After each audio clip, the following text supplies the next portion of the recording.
Now, if we look at velocity time graphs, they obviously show an object's velocity as a function of time, and we can use the position time graph to help us get that.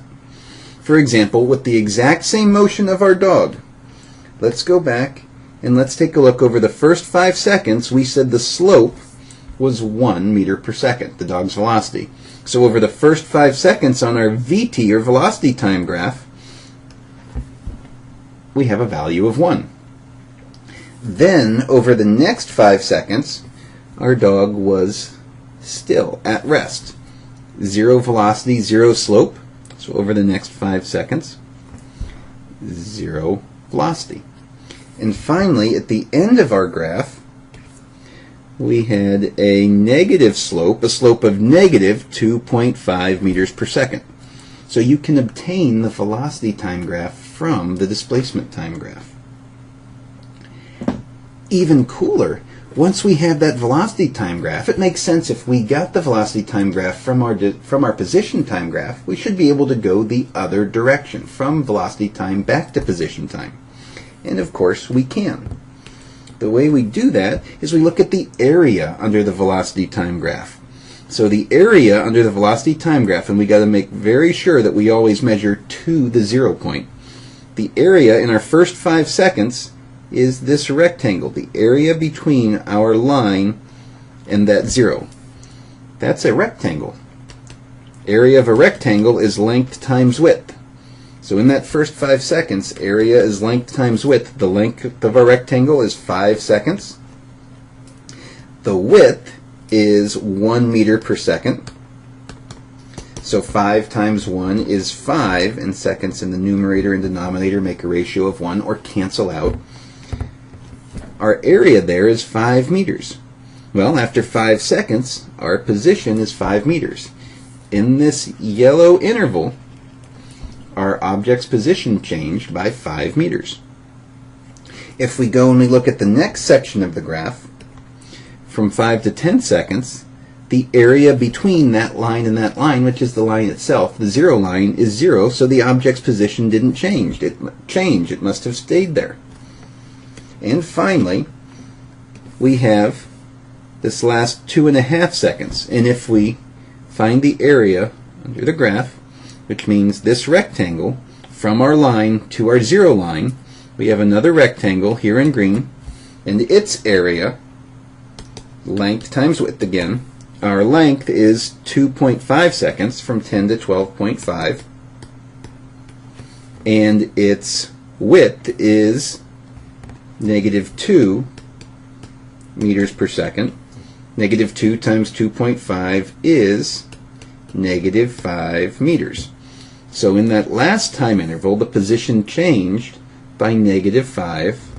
We came back to where we started.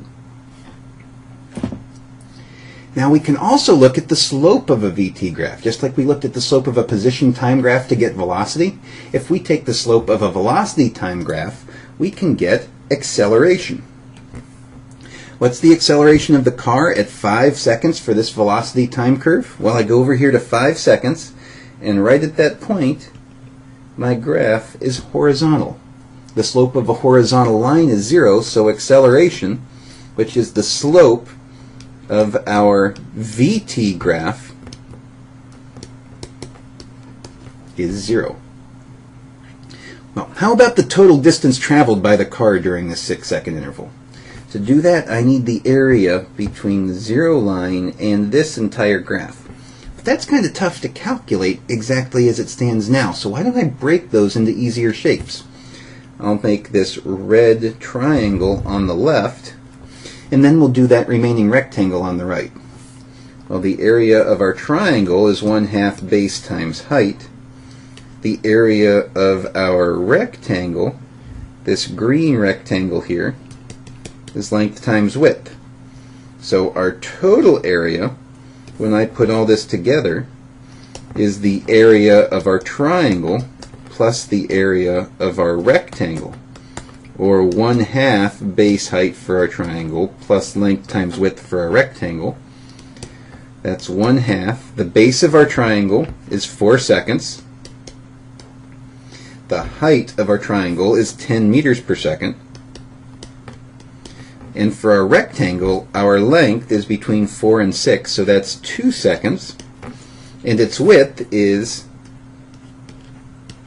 that there, 10 meters per second. So 1/2 times 4 times 10, that's 20 meters, plus 2 times 10, that's 20 meters, for a total of 40 meters.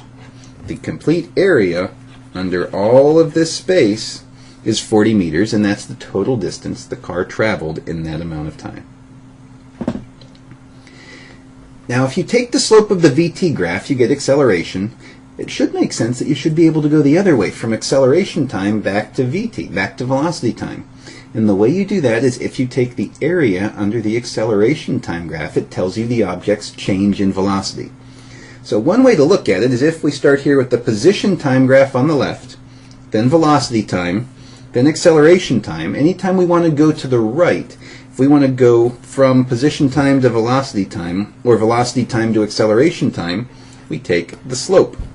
If we want to go the other way to find from acceleration time to find the change in velocity, we take the area, or a change in position you can get from the velocity time curve by taking the area. So let's take a look at one last question. It asks, which graph best represents the motion of a block accelerating uniformly down an inclined plane? And the key term there is accelerating uniformly. That means if we look at the acceleration time graph, we must have a constant value. Well, what velocity time graph would give us an AT graph like that? Well, if we look at velocity time, the only thing that will give us a constant value is a straight line. And since this is a positive value for acceleration time, our velocity time graph must have a positive slope. So we know what the velocity time graph looks like. What sort of position time or distance time graph is going to give us this velocity time curve? Well, we need something that starts off with zero slope because our velocity time graph starts at a zero value right there. So we need something that's pretty flat here. And at the high end, way over here, we need a very big slope. So we need something kind of like that. Now we just sort of connect the dots and see that we must end up with this parabolic shape for our distance time, or our position time graph. Therefore, the correct answer has to be number 4. These take some practice, so what I'd like you to do for some next steps is take 15 seconds or so and walk back and forth in a straight line. You can stop as you're walking, you can accelerate, you can slow down, you can run at a constant velocity, but for 15 seconds try moving back and forth in a straight line. Then once you're done, see if you can draw the position time graph, the velocity time graph, and the acceleration time graph for that motion. That's good practice. Then if you have a friend, and I really hope you do have a friend, see if they can do the same thing. Then swap graphs.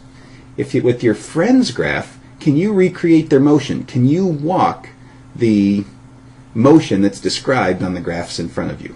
And of course, if you have any questions or need more information, check out aplusphysics.com.